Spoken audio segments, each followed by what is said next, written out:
श्री रामचरित मानसातील सुंदरकांड भाग दुसरा. सीता त्रिजटेला हात जोडून म्हणाली, हे माते, तू माझी संकटातील सोबतीण आहेस, तेव्हा मी शरीर त्याग करू शकेन असा एखादा उपाय लवकर कर. विरहाचे दुःख असह्य होत आहे, आता ते मला सहन होत नाही. हे माते, लाकडे आणून तू सीता तयार कर आणि तिला अग्नी दे. हे सुज्ञ, तू माझ्यावरील प्रेम खरे करून दाखव. रावणाची शूळासारखी वाणी कोण ऐकत राहणार. सीतेचे शब्द ऐकून तिचे पाय धरून त्रिजटाने प्रभू रामाचा प्रताप, बल व कीर्ती ऐकविली. ती म्हणाली, हे कुमारी, रात्रीच्या वेळेस आग मिळू शकणार नाही असे सांगून ती आपल्या घरी निघून गेली. सीता म्हणू लागली की ब्रह्मदेवच प्रतिकूल झाला आहे, आगही मिळत नाही आणि दुःखही संपत नाही. आकाशात तारे धगधगते निखारेप्रमाणे दिसत आहेत, परंतु एकही तारा पृथ्वीवर येत नाही. चंद्रमा अग्निमय आहे, परंतु तोही मला दुर्दैवी समजून आगीचा वर्षाव करीत नाही. हे अशोक वृक्षा, माझी विनंती ऐक. आपले नाव अशोक खरे करून माझा शोक हरण कर. तुझी कोवळी कोवळी पाने अग्नीसारखी लाल आहेत. निसंकोचपणे मला अग्नी दे, माझा अंत पाहू नकोस. सीतेला विरहाने अत्यंत व्याकुळ झाल्याचे पाहून तो क्षण हनुमंताला कल्पासारखा वाटला. तेव्हा कपिरायाने मनात विचार करून सीतेच्या समोर रामाची अंगठी टाकली. जणू अशोक वृक्षाने निखारास टाकला आहे असे समजून तिने उठून हर्षाने ती हातात घेतली. रामनाम अंकित असलेली ती सुंदर अंगठी तिने पाहिली. ती रामाची अंगठी ओळखून ती चकित होऊन पाहू लागली. हर्ष विषादामुळे तिचे हृदय व्याकुळ झाले होते. ती विचार करू लागली की अंगठी येथे कशी आली असेल. श्रीराम प्रभू हा अजेय आहे, त्याला कोण जिंकू शकेल. मायेने अशी दिव्य अंगठी बनविता येणार नाही. ती नाना प्रकारचे विचार करू लागली. तेव्हा हनुमान मधुर वाणीने बोलू लागला. तो श्रीरामांचे गुणवर्णन करू लागला.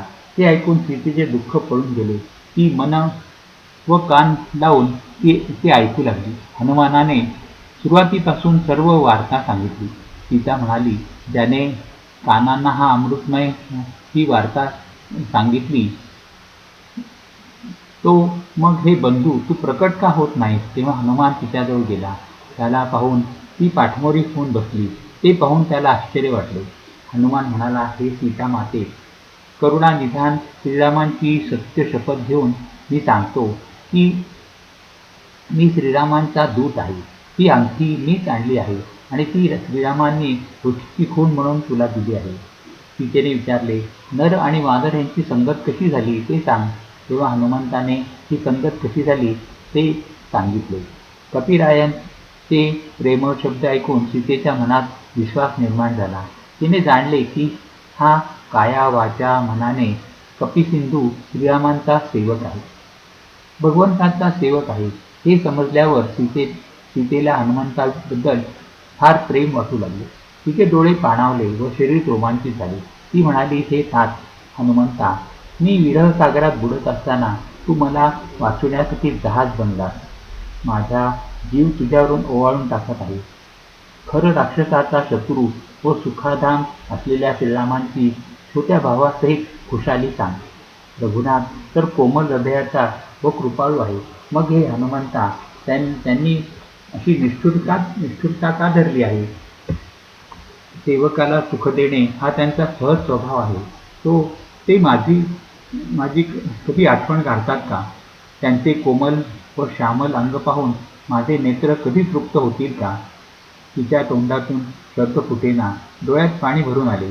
ती दुःखाने उद्गारली, हे नाथा, तू मला पूर्णपणे विसरून गेलास का.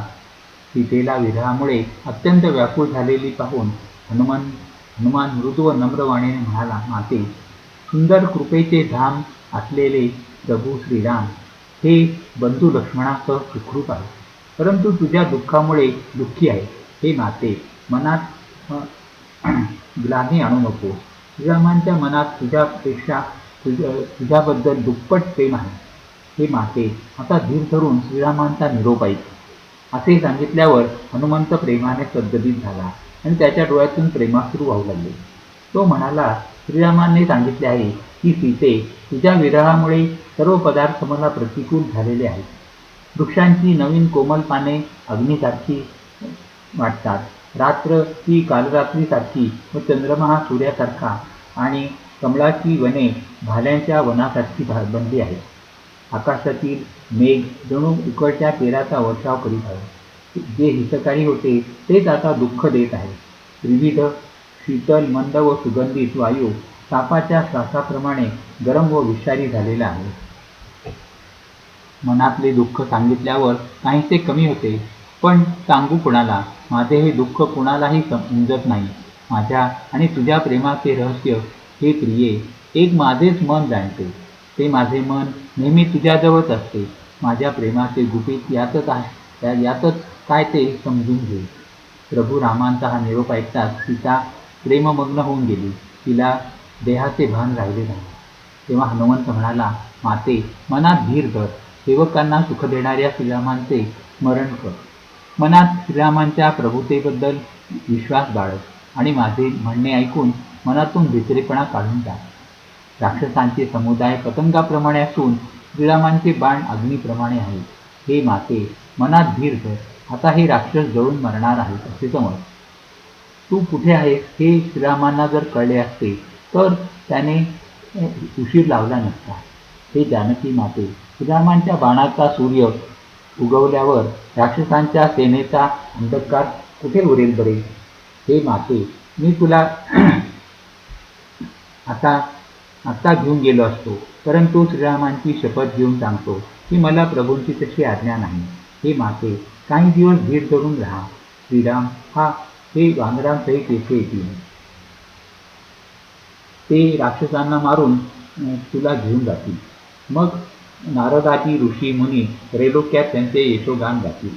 तेव्हा सीता हनुमंताला म्हणाली, हे पुत्रा, सर्व वानर तुझ्यासारखेच लहान असणार. राक्षस मोठे बलवान योद्धे आहेत. त्यामुळे माझ्या मनाला संशय वाटतो.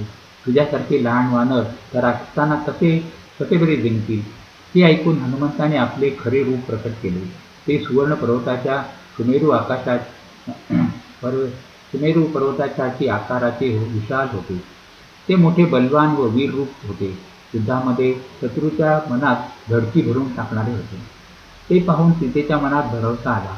मग पवनसुत हनुमानाने पुन्हा लहान रूप धारण केले. परंतु प्रभू रामांच्या प्रतापामुळे तो सीतेला म्हणाला, हे माते, ऐक. वानरांमध्ये मोठी बलबुद्धी असते, परंतु प्रभू रामांच्या प्रतापामुळे छोटा साप सुद्धा गरुडाला खाऊ शकतो. अत्यंत लहान सुद्धा बलवानाला मारून टाकू शकतो. भक्ती, प्रताप, तेज व सामर्थ्य याने युक्त असलेली ती हनुमानाची वाणी ऐकून सीतेला संतोष वाटला.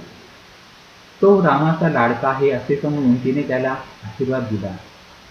ती म्हणाली, हे बाळ, तू बल व शीलाचे निधान होशील. हे पुत्रा, तू अजरामर होशील. गुणांचे भांडार होशील. श्रीराम तुझ्यावर मोठी कृपा करो. श्रीराम प्रभू कृपा करो. असे वचन कानांनी ऐकताच हनुमान पूर्णपणे प्रेमात बुडून गेला. त्याने सीतेच्या चरणी वारंवार मस्तक नमविले. हात जोडून म्हटले, माते, आता मी कृतकृत्य झालो. तुझा आशीर्वाद अमोघ असतो. ही गोष्ट प्रसिद्ध आहे. ऐक माते, येथील सुंदर फळांचे वृक्ष पाहून मला फार भूक लागली आहे. त्यावर सीता म्हणाली, मुला, ऐक. मोठे मोठे राक्षस वीर या वनाची रखवाली करतात. तेव्हा हनुमंत म्हणाला, माते, जर तुला सुखाचे वाटत असेल तर तू आनंदाने आज्ञा दिली तर मला त्यांचे भय वाटत नाही. हनुमंत हा बुद्धी व बळ ह्यामध्ये निपुण आहे असे पाहून सीता त्याला म्हणाली, हे तात, श्रीरामांचे चरण हृदयी धारण करून तू ती गोड फळे खा. हनुमंत सीतेपुढे नतमस्तक होऊन बागेत शिरला. ती फळे खाऊन झाडे मोडून टाकू लागला. तेथे रखवाली करणारे पुष्कळ योद्धे होते. त्यातील काहींना हनुमंताने मारून टाकले. काहींनी ओरडत जाऊन रावणाला सांगितले, हे नाथा, एक मोठा वानर आला आहे. त्याने अशोक वाटिका उजाड करून टाकली आहे. त्याने फळे खाऊन झाडे उपटून टाकली आहेत आणि रखवालदारांना चेचून खाली पाडले आहे. हे ऐकून रावणाने पुष्कळ योद्धे पाठवून त्यांना दिले. त्यांना पाहून हनुमंताने गर्जना केली, त्याने सर्व राक्षसांचा संहार केला. जे अर्धमेले झाले होते ते ओरडत ओरडत गेले. रावणाने मग आपला पुत्र अक्षय कुमाराला पाठविले. तो असंख्य योद्धे बरोबर घेऊन आला. तो येत आहे असे पाहून हनुमंताने एक वृक्ष उचलून ललकारले व त्याला मारून मोठ्याने गर्जना केली. त्याने सैन्यातील काहींना मारून टाकले, काहींना चिरडून टाकले तर काहींना धूळ चारली. त्यातील काही ओरडत जाऊन रावणाला म्हणाले, हे प्रभू, वानर मोठा बलवान आहे. अक्षय कुमार पुत्राचा वध झाला हे ऐकून रावण फार रागावला. त्याने आपला ज्येष्ठ पुत्र बलवान मेघनाथाला पाठविले. तो त्याला म्हणाला, पुत्रा, त्याला ठार न करता बांधून आण. तो वानर कुठला आहे ते तरी पाहूया. इंद्राला जिंकलेला मेघनाथ हा अतुलनीय योद्धा निघाला. आपल्या भावाला मारल्याचे ऐकून त्याला फार क्रोध आला होता. हनुमंताने पाहिले की मोठा भयंकर योद्धा आलेला आहे. त्याने दात खाऊन गर्जना केली व धावून गेला. त्याने एक मोठा वृक्ष उपटून घेतला व लंकेश्वर रावणाचा मुलगा मेघनाथ याला विरक्त केले. त्याचा रथ मोडून टाकला. त्याच्याबरोबर जे मोठे मोठे वीर होते त्यांना आपल्या हातापायानेच त्याने चिरडले. त्या सर्वांना मारून तो मेघनाथाशी जाऊन भिडला. असे वाटत होते की जणू दोन गजराज श्रेष्ठ हत्ती एकमेकांशी भिडले आहेत. हनुमानाने मेघनाथाला एक ठोसा मारला व तो वृक्षात चढून बसला. मेघनाथाला एक क्षणभर मूर्छा आली.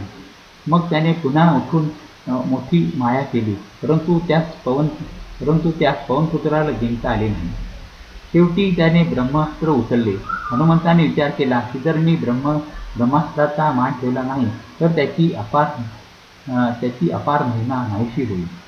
मेघनाथाने हनुमंताला ब्रह्मबाण मारला. त्याबरोबर तो झाडावरून खाली पडला, परंतु पडता पडता त्याने बरीचशी सेना मारून टाकली. जेव्हा हनुमंत मूर्छित झाला आहे असे मेघनाथाला दिसले तेव्हा त्याने त्याला नागपाशाने बांधून नेले. महादेव म्हणतात, हे भवानी, ज्याचे नाव जपल्यामुळे ज्ञानी मनुष्य संसाराचे जन्ममरणाचे बंधन तोडून टाकतो, त्याचा दूत बंधनात सापडेल काय? परंतु प्रभू रामांच्या कार्यासाठी हनुमंताने स्वतःला बंदी करून घेतले होते. वानराला बंदी केले आहे असे ऐकताच राक्षस धावून आले आणि कौतुकाने गंमत पाहण्यासाठी सभेमध्ये आले. हनुमंताने जाऊन रावणाची सभा पाहिली. तिचे ऐश्वर्य वर्णन करता येत नाही. देव व दिक्पाल हे हात जोडून घाबरून विनम्रपणे रावणाच्या भुवयांकडे पाहत होते. रावणाचा हा प्रताप पाहून हनुमंताच्या मनाला जराही भीती वाटली नाही. त्याप्रमाणे सर्पाच्या समूहात गरुड निशंक असतो त्याप्रमाणे हनुमंत निर्भयपणे उभा होता. हनुमंताला पाहून रावण त्याला शिव्या देत खूप हसला. मात्र पुत्रवधाची आठवण होताच त्याच्या मनात विषाद उत्पन्न झाला. लंकापती रावणाने हनुमंताला म्हटले, अरे वानरा, तू कोण आहेस? कुणाच्या बळावर तू वन उजाड करून टाकले? तू कधी कानांनी माझे नाव व कीर्ती ऐकली आहेस काय? अरे शठा, मला तू निर्धावलेला दिसतो. कोणत्या अपराधासाठी तू राक्षसांना मारले? मूर्खा, सांग, तुला प्राणाची भीती वाटत नाही काय? तेव्हा हनुमंत म्हणाला, रावणा, ऐक. ज्याच्या बळावर माया ही संपूर्ण ब्रह्मांडांचे समूह निर्माण करते, हे दशानना, ज्याच्या बळावर ब्रह्मा, विष्णू व महेश हे सृष्टीचे सृजन, पालन आणि संहार करतात, ज्याच्या बळावर सहस्त्रमुखी शेष हा पर्वत व वनांसह संपूर्ण ब्रह्मांड शिरावर धारण करतो, जो देवांचे रक्षण करण्यासाठी नाना प्रकारचे देह धारण करतो, जो तुझ्यासारख्या मूर्खांना धडा शिकवणारा आहे, ज्याने कठीण असे शिवधनुष्य मोडले आहे आणि त्याचबरोबर जनक सभेत राजे लोकांची घमेंड उतरवली आहे. खरं, दूषण, त्रिशरा व वाली असे सर्व अतुलनीय बलवान होते, त्यांचा ज्याने वध केला आहे. ज्याच्या किंचितच्या बळामुळे तू संपूर्ण चराचर सृष्टी जिंकली आहेस, ज्याच्या प्रिय पत्नीला तू हरण करून आणले आहेस, त्या प्रभू रामाचा मी दूत आहे. तुझी प्रभुता काय आहे ती मला चांगली माहीत आहे. सहस्रार्जुनाशी तुझे युद्ध झाले होते आणि वालीशी युद्ध करून तू कीर्ती मिळवली होती. दोन्ही युद्धात तुझी नामुष्की झाली होती. हनुमंतांचे मार्मिक शब्द ऐकून रावणाने हसण्यावरी नेले. हे राक्षसांच्या स्वामी, मला भूक लागली होती म्हणून मी फळे खाल्ली आणि वानराच्या स्वभावाप्रमाणे वृक्ष मोडले. हे राक्षसांच्या अधिपती, सर्वांना आपला देह फार प्रिय असतो. कुमार्गावर चालणारे दुष्ट राक्षस जेव्हा मला मारायला निघाले तेव्हा ज्यांनी मला मारले त्यांना मीही मारले. त्यात तुझ्या पुत्राने मला बांधून घातले. मला बांधून घातल्याशी काही लाज वाटत नाही. मी तर आपल्या प्रभूचे काम करू इच्छितो. हे रावणा, मी तुला हात जोडून विनंती करतो. घमेंड सोडून माझा उपदेश ऐक. तू आपल्या पवित्र कुलाचा विचार करून बघ आणि भ्रम सोडून भक्तांचे भय दूर करणाऱ्या भगवंतांचे भजन कर. देव, राक्षस व सर्व चराचर यांना जो खाऊन टाकतो, तो काळसुद्धा ज्याच्या भीतीने अत्यंत घाबरतो, त्या प्रभूशी कधीही वैर धरू नकोस. माझ्या सांगण्याप्रमाणे सीतेला परत देऊन टाक. खरं राक्षसाचा शत्रू श्रीराम हा शरणागताचे रक्षण करणारा आहे. तो करुणेचा सागर आहे. तू शरण गेल्यास तो प्रभू तुझे सर्व अपराध विसरून तुझे रक्षण करेल. तू श्रीरामांचे चरण कमल हृदय धारण कर आणि लंकेचे अढळ राज्य कर. तुझे वडील ऋषी पुलस्त्य यांची कीर्ती निर्मळ चंद्राप्रमाणे आहे. त्या चंद्राला तू कलंक लावू नकोस. रामनामाशिवाय वाणीला शोभा नाही. विचार करून बघ आणि मद मोह सोडून दे. हे देवांच्या शत्रू रावणा, सर्व अलंकारांनी सजलेली सुंदर स्त्रीसुद्धा वस्त्राशिवाय शोभून दिसत नाही. राम विन्मुख असलेल्या पुरुषाला मिळालेली संपत्ती व प्रभुता या गोष्टी निघून जातात. त्यामुळे त्या मिळणे व न मिळणे हे सारखेच आहे. ज्या नद्यांना मूळ जलस्रोत नाही, ज्या फक्त पावसावर अवलंबून आहेत, त्या पाऊस गेल्यानंतर कोरड्या पडतात. हे रावणा, ऐक.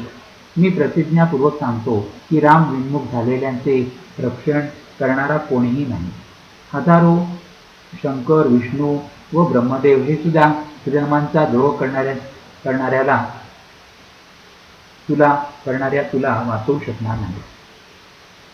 मोह हा त्याच्या मुळाशी आहे. असा अत्यंत दुःखदायक तमरूप अभिमान तू सोडून दे आणि रघुकुल नायक व कृपा सिंधू असलेल्या श्रीरामांचे भजन कर. हनुमान जरी भक्ती, वैराग्य व नीती यांनी परिपूर्ण वाणी बोलला, तरी तो अत्यंत अभिमानी रावण हसून टोचून बोलला की आम्हाला हा वानर मोठा ज्ञानी गुरु म्हणून भेटला. अरे दुष्टा वानरा, तुझा मृत्यू जवळ आला आहे म्हणून हे अधमा तू मला उपदेश देऊ लागला आहे. तेव्हा हनुमंत म्हणाला, त्याच्या उलट होईल. तुझा मृत्यू जवळ आला आहे, माझा नव्हे. तुझ्या बुद्धीला भ्रम झाला आहे हे मला आता प्रत्यक्ष कळले आहे. हनुमानाचे ते बोलणे ऐकून रावण संतापला आणि आपल्या लोकांना म्हणाला, अरे या मूर्खाचा प्राण तत्काळ का घेत नाही. हे ऐकताच राक्षस हनुमंताला मारण्यासाठी धावले. इतक्यात विभीषण हा आपल्या मंत्र्यासह तेथे आला. त्याने रावणापुढे मस्तक नम्र करून फार विनवणी केली की दूताला मारणे हे नीतीच्या विरोधी आहे. स्वामी, याला दुसरी काहीतरी शिक्षा द्या. त्यावर सर्वजण म्हणाले की हा सल्ला उत्तम आहे. ते ऐकून रावण हसून म्हणाला की ठीक आहे, या वानराचे अवयव तोडून त्याला परत पाठवून द्या. मी सर्वांना समजावून सांगतो की वानराची आपल्या शेपटीवर फार ममता असते. तेव्हा तेलामध्ये कापड बुडवून त्याच्या शेपटीला गुंडाळा व आग लावून टाका. हा मूर्ख वानर शेपटीविना तिथे जाईल व आपल्या स्वामीला घेऊन येईल. याने ज्याची मोठी प्रशंसा केली आहे याचे सामर्थ्य तरी मला पाहू दे. रावणाचे हे बोलणे ऐकून हनुमान हसला. तो मनात म्हणाला की अशी बुद्धी याला देण्यास सरस्वतीने मदत केली आहे. रावणाचे ऐकून मूर्ख राक्षस तशी शेपटीला आग लावण्याची तयारी करू लागली. शेपटीला इतके कपडे गुंडाळले आणि त्यावर इतके तेल व तूप ओतले की लंकानगरीतील कपडे व तूप व तेल उरलेच नाही. हनुमानाने आपली शेपटी लांब केली व सर्व नागरिक ही गंमत पाहायला आले. ते त्याला पायाने लाथा मारू लागले व खूप हसत होते. ते ढोल वाजवून टाळ्या पिटत होते. त्यांना नगरातून फिरवून त्यांनी त्याच्या शेपटीला आग लावली. आग पेटलेली पाहून हनुमंताने लगेच छोटे रूप धारण केले व बंधनातून मुक्त होऊन हनुमान लंकेच्या सुवर्ण गच्चीवर चढला. राक्षस स्त्रिया ते पाहून भयभीत झाल्या. त्यावेळी भगवंताच्या प्रेरणेने 49 प्रकारचे वारे जोराने वाहू लागले. मग हनुमानाने मोठ्याने हसून गर्जना केली व तो आकाशाला जाऊन भिडला. त्याचे शरीर फार विशाल असूनही फार हलके होते. तो घराघरावर चढून धावू लागला. नगर जळू लागले तेव्हा लोक व्याकुळ झाले आणि आगीच्या कोट्यावधी ज्वाळा वेढू लागल्या. बापरे, आई ग, आता या प्रसंगी आमचे रक्षण कोण करणार, असा ओरडा ऐकू येत होता. आम्ही पूर्वी सांगितले होते की हा वानर नसून वानराचे रूप धारण करून एखादा देवच आला आहे. हा सर्व साधूंचा अपमान केल्याचा परिणाम आहे. नगर एखाद्या अनाथाच्या घराप्रमाणे जळत आहे. हनुमंताने एका क्षणात नगर जाळून टाकले. फक्त विभीषणाचे तेवढे घर जळले नाही. महादेव पार्वतीला म्हणतात, पार्वती, ज्याने अग्नी निर्माण केला त्याचा श्रीरामाचा दूत हा हनुमान होता, म्हणून आगीने हनुमंताला काही भाजले नाही. त्याने आलटून पालटून एका टोकापासून दुसऱ्या टोकापर्यंत सर्व लंका जाळून टाकली आणि मग समुद्रात उडी मारली. शेपटी विझवली आणि थकवा दूर करून पुन्हा लहान रूप धारण केले. मग तो हात जोडून सीतेसमोर जाऊन उभा राहिला. तो म्हणाला, माते, ज्याप्रमाणे श्रीरामाने ओळखीसाठी खून दिली होती त्याप्रमाणे मलाही काहीतरी दे. ते ऐकून सीतेने आपला चुडामणी काढून दिला. तो पवनसुताने आनंदाने घेतला. सीता म्हणाली, हे तात, श्रीरामाला माझा प्रणाम निवेदन करून सांग की हे प्रभू, तू सर्व प्रकारे पूर्ण काम आहे, परंतु दीनांवर दया करणे हे तुझे ब्रीद आहे. मी आज दीन आहे, तेव्हा आपले ब्रीद आठवून हे नाथा, माझ्यावरचे हे मोठे संकट दूर कर. हे तात, तू श्रीरामाला इंद्रपुत्र जयंताची घोषणा सांग. तसेच प्रभूला त्याच्या स्वतःच्या बाणाचा प्रताप समजावून दे. जर 1 महिन्याभरात नाथ आले नाही तर मी काही जिवंत राहणार नाही. हे हनुमंता, मी आपले प्राण कसे राखू ते सांग. तात, तू सुद्धा आता जातो आहेस असे म्हणत आहेस. तुला पाहून मन शांत झाले होते. आता मला तोच दुःखपूर्ण दिवस आणि तीच पूर्ण दुःखपूर्ण रात्र आहे. हनुमंताने सीतेला समजावले आणि अनेक प्रकारे धीर दिला. नंतर तिच्या चरणांवर मस्तक ठेवून त्याने श्रीरामांकडे प्रयाण केले. जाताना त्याने मोठी गर्जना केली. ते ऐकून राक्षस स्त्रियांचे गर्भपात होऊ लागले. समुद्र पार करून तो अलीकडच्या तटावर आला आणि त्याने वानरांना किलकिल असा हर्षध्वनी ऐकविला. हनुमानाला पाहून सर्वजण आनंदित झाले. त्यांना आपला नवा जन्म झाल्यासारखे वाटले. हनुमानाचे मुख आनंदित आहे आणि त्याचा देह तेजस्वी आहे असे पाहून त्यांना समजून चुकले की हा श्रीरामांचे काम सत्य करून आला आहे. हनुमंताला भेटल्यामुळे ते सर्व सुखी झाले. जणू तडफडणाऱ्या माशांना पाणीच मिळाले होते. सर्वजण नवनीत वृत्तांत विचारत सांगत आनंदाने श्रीरामांकडे निघाले.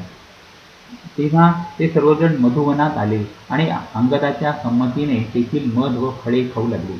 मधुवनाच्या रखवालदारांनी त्यांना अडविले तेव्हा वानरांनी त्यांना बुद्धे मारले व ते पळून गेले. सुग्रीवांकडे जाऊन सर्व रखवालदारांनी आरडाओरडा केला की युवराज अंगद हा मधुवनाचा विध्वंस करीत आहे. ते ऐकून सुग्रीव आनंदाने म्हणाला की प्रभुरामाचे काम फत्ते करून वानर आले आहे. जर सीतेचा शोध लागला नसता तर ते वानर मधुवनात फळे खाऊ शकले नसते, असा विचार सुग्रीव मनात करीत होता. तेवढ्यात वानर सर्व समाजासह आले. सर्वांनी येऊन सुग्रीवाच्या चरणांवर मस्तक ठेवले. कपिराज सुग्रीव प्रेमाने सर्वांना भेटला आणि त्याने क्षेमकुशल विचारले. तेव्हा ते म्हणाले की तुझ्या चरणांचे दर्शन घडल्यामुळे आता सर्व काही क्षेमकुशल आहे. रामाच्या कृपेमुळे कार्यात विशेष यश मिळाले आहे. हे स्वामी, हनुमंताने सर्व काम केले आहे आणि सर्व वानरांचे प्राण वाचविले. हे ऐकून सुग्रीव हनुमंताला पुन्हा भेटला. सर्वजण वानरांसमवेत श्रीरामांकडे निघाले. काम पूर्ण करून आलेल्या वानरांना पाहून श्रीरामांना मनात आनंद झाला.